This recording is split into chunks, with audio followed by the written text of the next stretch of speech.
This is a small gear. If you mesh it with a large gear that has 100 teeth, then every time the big gear makes one full rotation, the small gear will spin 10 times. At this point, the transmission ratio of the gear set is 1 to 10.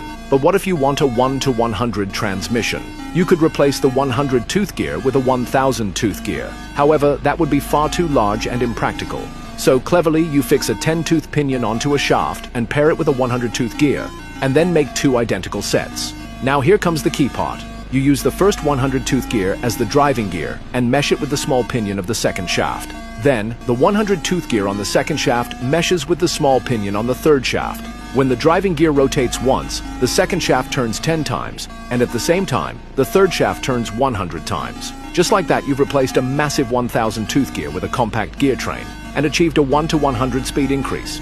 Now let's take it even further. Attach a push rod to the driving gear and connect the other end of the rod to a lever. Then, on the large gear of the third shaft, mesh a 50-tooth gear and fix a small fan blade coaxially onto it. When you squeeze the lever back and forth once, the driving gear rotates 1 full turn, the second shaft spins 10 times, the third shaft spins 100 times, and the 50-tooth gear, along with the small fan, spins 200 times. If you can press the lever 60 times per minute, congratulations! You've just created a manually powered fan spinning at an incredible 12,000 RPM.